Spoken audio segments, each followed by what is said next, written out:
मेरा ये भी एक प्लस पॉइंट बताना चाहूंगी इस चीज में। मुझे बहुत लोग बोल रहे थे कि आपने ना वो बैगेज लेकर आप नहीं गए। आप अगर मराठी इंडस्ट्री में जा भी रहे हो तो यू नेवर वेंट कि मैं हूँ कुछ।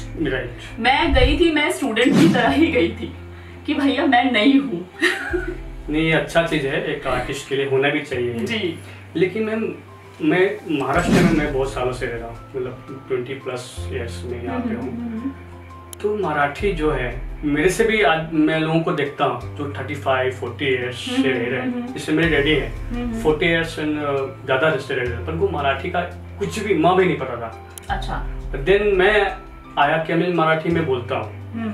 तो आप मराठी को कैसे वहाँ पे सीन, क्योंकि Marathi is the very difficult language out of जो बाहर का है, क्योंकि थोड़ा अलग ही है, किसी से मैच नहीं होता है, सिर्फ हिंदी वर्ड मैच होता है थोड़ा सा, बाकी मराठी बोलना थोड़ा सा हार्ड है। तो आपने कैसे वो किया, आपने सीखने के बाद भी डायलॉग का डिलीवरी करना और मराठी एक्सप्रेशन देना, तो कैसे हुआ सेट पे पॉसिबल? वही मैंने बोला ना, जो हमने होमवर्क किया था ना वो मुझे बहुत वहाँ पर हेल्प हुई उससे।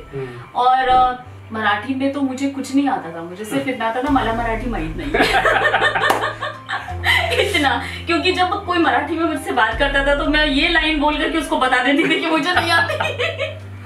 मेरा ये मानना है, चाहे आप डांस करो, चाहे आप भोजपुरी भी तो मेरी लैंग्वेज नहीं है।